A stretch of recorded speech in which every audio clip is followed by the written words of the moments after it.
भोलिदेखि पक्का पढ्छु। एउटा कथा जसले तपाईको सोच बदल्नेछ। कहिलेकाहीँ हाम्रो जीवनको सबैभन्दा ठूलो समस्या अल्छीपन होइन, भोलि हुन्छ। भोलिदेखि मिहिनेत गर्छु, भोलिदेखि सुध्रिन्छु, भोलिदेखि पढ्छु। अनि यही भोलिले हाम्रो आजको सफलता सुटुक्क चोरेर लान्छ। जुन काम आज गर्न सकिन्छ त्यसलाई भोलिको लागि साँचेर राख्नु भनेको आफैलाई धोका दिनु हो। यो कथाले हामीलाई यही कुरा सिकाउँछ। यो कथा रामपुर गाउँको एउटा केटा आयुषको हो। आयुष पढ्नमा एकदमै टाठो थियो। कुराहरू छिट्टै बुझ्ने क्षमता थियो, तर उसको एउटा साह्रै नराम्रो बानी थियो। हरेक महत्त्वपूर्ण कामलाई भोलि भन्दै सार्ने। विशेष गरी पढाइको कुरा आउँदा उसको एउटै जवाफ हुन्थ्यो, अझै धेरै समय छ, भोलिदेखि पक्का पढ्छु। वार्षिक परीक्षा आउन अब 1 महिना मात्र बाँकी थियो।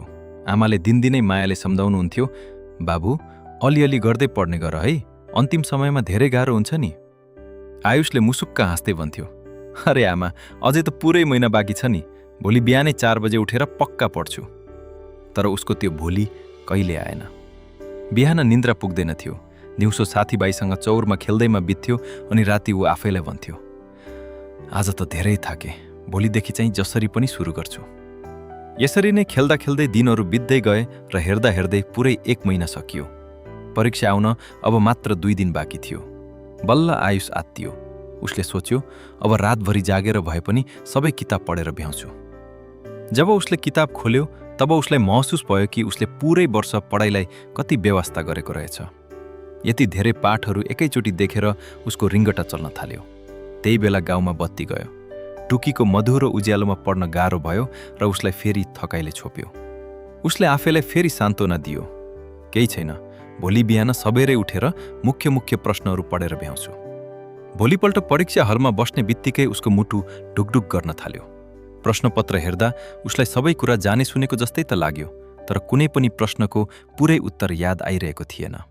ऊ खाली पाना पल्टाउँदै अरूले लेखेको हेरेर बस्न बाध्य भयो। नतिजा आउँदा आयुष फेल भयो। उसका साथीहरू माथिल्लो कक्षामा गए, तर ऊ त्यहीँ रोकियो। आफ्नो बुवा आमाको अनुहारमा देखिएको निराशाले उसलाई एकदमै लज्जित बनायो। त्यो साँझ ऊ रुँदै आफ्नो हजुरबुवाको छेउमा पुग्यो। हजुरबुवाले उसलाई नजिकै राख्नुभयो र आँगनमा रोपिएको एउटा सानो बिरुवातिर देखाउँदै भन्नुभयो, बाबु, यदि मैले यो बिरुवालाई दिनदिनै अलिअलि पानी नदिई महिनाको अन्तिम दिन एकैचोटि 10 बाल्टी पानी खनाइदिए भने के यो बाँच्छ त? आयुषले शिर निहुराउँदै भन्यो, हजुरबुवा, यो त सुकिहाल्छ नि। हजुरबुवा मुस्कुराउनु भयो र भन्नुभयो, पढाइ पनि यस्तै हो बाबु, ज्ञानको बिरुवा दिनदिनै थोरै थोरै मिहिनेतले मात्र हुर्कन्छ। भोलि एउटा यस्तो चोर हो जसले तिम्रो आजको मिहिनेत र भोलिको खुसी दुवै चोरेर लान्छ। ती शब्दहरूले आयुषलाई भित्रैदेखि छोयो। उसले त्यही दिन अठोट गर्यो कि अब उसले कहिल्यै भोलिको पर्खाइ गर्ने छैन। उसले आफ्नो कोठाको भित्तामा एउटा ठूलो कागजमा लेखेर टास्यो, भोलि कहिले आउँदैन, जे छ आजै छ। अर्को वर्ष आयुष पुरै फेरिसकेको थियो। स्कुलमा जे पढाइन्थ्यो उसले त्यही दिन घर आएर दोहोऱ्याउँथ्यो। बिस्तारै पढाइ उसको लागि बोझ नभई बानी बन्न पुग्यो। वर्षको अन्त्यमा त्यही आयुष जो अघिल्लो वर्ष फेल भएको थियो पुरै जिल्लामै प्रथम भयो।